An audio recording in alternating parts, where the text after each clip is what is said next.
আসসালামু আলাইকুম রহমতুল্লাহ। সুপ্রিয় শুনলি কুলসমান ভলিউম নম্বর 180 দ্বিতীয় ট্রেলারটি রিলিজ হয়েছে। দ্বিতীয় ট্রেলার কিন্তু দর্শক পুরো কুরুলুস ওসমানের দর্শকদের কপালে চিন্তার ভাঁজ ফেলে দিয়েছে।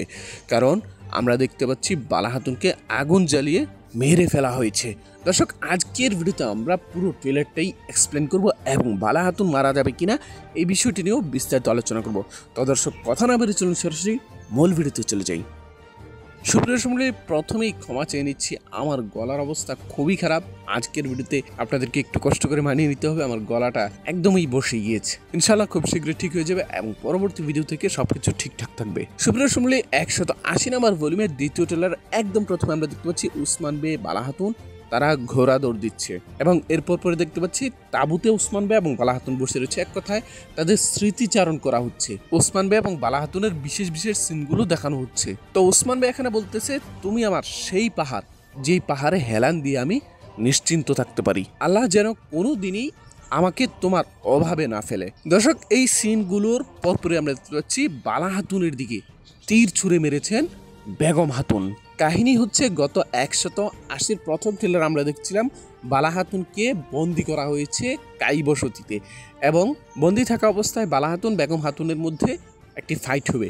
সেই ফাইটের মধ্যে সম্ভবত বেগম হাতুনকে আঘাত করে বন্দি তাঁবু থেকে পালিয়ে আসবেন বালা হাতুন। আমরা দেখতে পাচ্ছি বালা হাতুনের সাথে হালিমা এবং জেরকুতাই বের ছেলে গাজিয়াতপুর রয়েছে। এর মানে তাঁবু থেকে পালিয়েছেন বালা হাতুন। আর বালা হাতুন পালানোর পর বালা হাতুনকে পিছু পিছু ধাওয়া করে আসছিলেন বেগম হাতুন এবং এক পর্যায়ে বেগম হাতুন বালা হাতুনের দিকে তীর ছুঁড়ে মারবে এবং সেই তীর গিয়ে বালা হাতুনের পিঠে বিদ্ধ হবে আর এতে করে কিন্তু বালা হাতুন আহত হয়ে যাবে। তো বালা হাতুন এখানে হালিমাকে গাজিয়ালকে দিয়ে পাঠিয়ে দিবে যে তোমরা পালিয়ে যাও। দর্শক এদিকে আমরা দেখতে পাচ্ছি মঙ্গল এবং বাইজেন্টাইনরা একসাথে ছুটে চলছে। এখানে মঙ্গল কমান্ডার উলু খান বলতেছে, ওসমান আমি তোমাকে তোমার নিজের রক্তেই ডুবিয়ে মারবো। দর্শক ট্রেলারের উপর পরে দেখতে পাচ্ছি সাধারণ জনগণ লাঠি সোটা নিয়ে মাঠে নেমে এসেছে। এটা মূলত সুগুতে মঙ্গলরা যখন সাধারণ মানুষের উপর নির্যাতন চালাবে তখন সাধারণ মানুষ লাঠি সোটা নিয়ে মাঠে নেমে আসবে।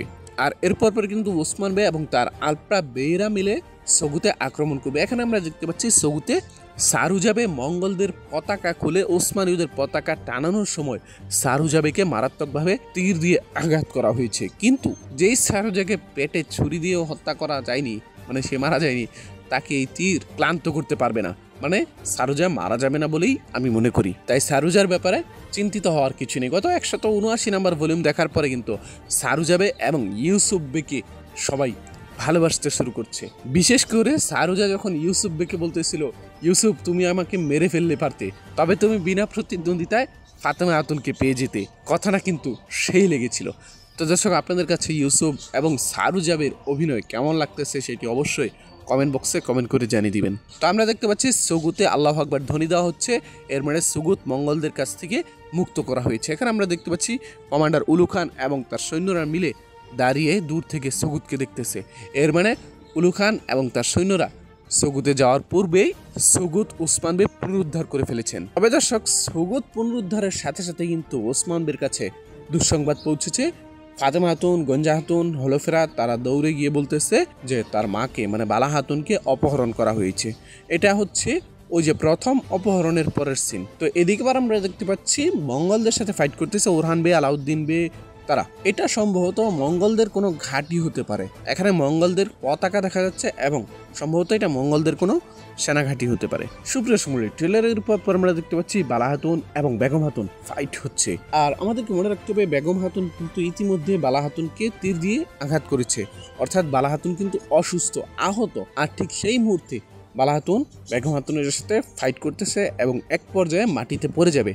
বালা হাতুন আহত হয়ে যাবে আর আহত থাকা অবস্থায় বালা হাতুনকে টেনে একটি ঘরে বন্দি করে সেই ঘরে দরজা লাগিয়ে আগুন জ্বালিয়ে দিবে বেগম হাতুন। তো এখানে বেগম হাতুন বলতেছে, কারা উসমান, এখন তুমি কোনোভাবেই বালাকে বাঁচাতে পারবে না। তো উসমান বে যখন বালা হাতুনের অপহরণের কথা শুনেছেন তিনি সাথে সাথে দৌড়াচ্ছেন, ছুটে চলছেন।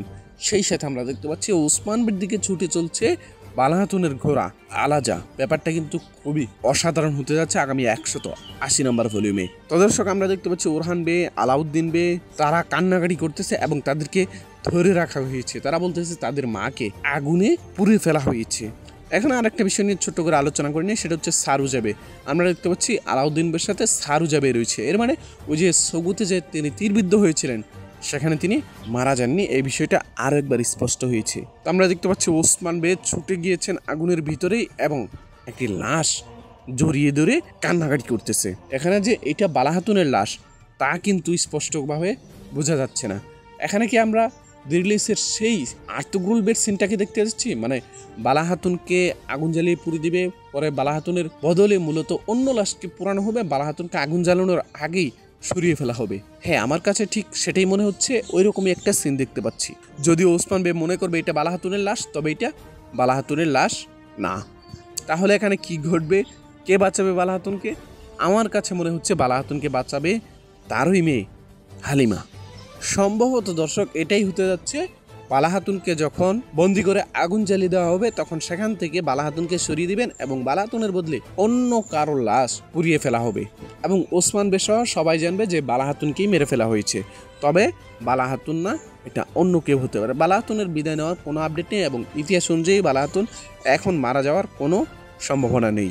সুতরাং বালা ফ্যান যারা আছেন তাদের জন্য অবশ্যই এটা এক সুখবর বলতে পারেন। তো ওসমান বে এখন সেই লাশটিকে ধরে চিৎকার করে শপথ করছে যে এখন আমার জন্য মরে যাওয়া হারাম আর তোমাদের জন্য বেঁচে থাকা হারাম। মানে সেরকম একটা কথা কিন্তু এই জায়গায় ওসমান বে বলেছেন। বলতেছে যতক্ষণ তোমাদেরকে না মারবো ততক্ষণ পর্যন্ত আমার জন্য মরা হারাম আর তোমাদের জন্য বেঁচে থাকা হারাম। তো দর্শক আপনাদের কাছে কি মনে হয়, বালাহাতুন কি মারা যাবে না বেঁচে থাকবে? আর বেঁচে থাকলে বালাহাতুনকে কে বাঁচাবে সেটা অবশ্যই কমেন্ট বক্সে কমেন্ট করে জানিয়ে দেবেন। অনেকেই দর্শক বলে যে আমরা যা বলি সবই নাকি ভুয়া। না ভাই, সব ভুয়া না, মাঝে মধ্যে অবশ্যই ভুল হয়। আপনি যদি আমাদের শেষ ভিডিওগুলো দেখে থাকেন তাহলে এই কথাগুলো বলার কোনো সুযোগ নেই।